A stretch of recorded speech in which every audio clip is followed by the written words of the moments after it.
எரிவாயு சிலிண்டர் தட்டுப்பாடு காரணமாக திருச்சி ஸ்ரீரங்கத்தில் உள்ள அரங்கநாதர் சுவாமி திருக்கோவிலில் பக்தர்களுக்கு வழங்கப்படும் அன்னதானம் விறகடுப்பில் சமைக்கப்பட்டு தடையின்றி வழங்கப்படுகிறது.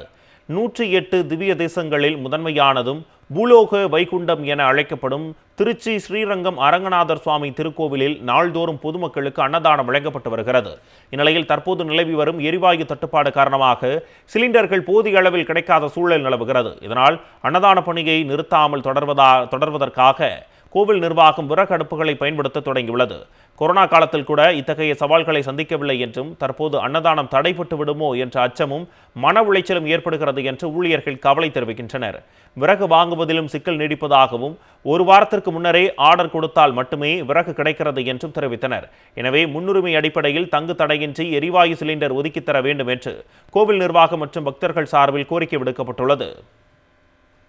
எரிவாயு சிலிண்டர் தட்டுப்பாடு காரணமாக திருச்சி ஸ்ரீரங்கத்தில் உள்ள அரங்கநாதர் சுவாமி திருக்கோவிலில் பக்தர்களுக்கு வழங்கப்படும் அன்னதானம் விறகடுப்பில் சமைக்கப்பட்டு தடையின்றி வழங்கப்படுகிறது.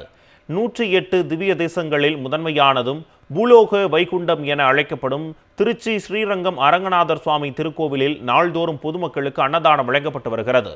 இந்நிலையில் தற்போது நிலவி வரும் எரிவாயு தட்டுப்பாடு காரணமாக சிலிண்டர்கள் போதிய அளவில் கிடைக்காத சூழல் நிலவுகிறது. இதனால் அன்னதான பணியை நிறுத்தாமல் தொடர்வதற்காக கோவில் நிர்வாகம் விறகடுப்புகளை பயன்படுத்த தொடங்கியுள்ளது.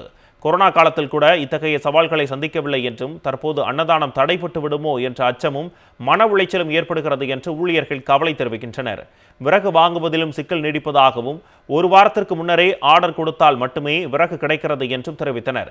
எனவே முன்னுரிமை அடிப்படையில் தங்கு தடையின்றி எரிவாயு சிலிண்டர் ஒதுக்கித் தர வேண்டும் என்று கோவில் நிர்வாகம் மற்றும் பக்தர்கள் சார்பில் கோரிக்கை விடுக்கப்பட்டுள்ளது.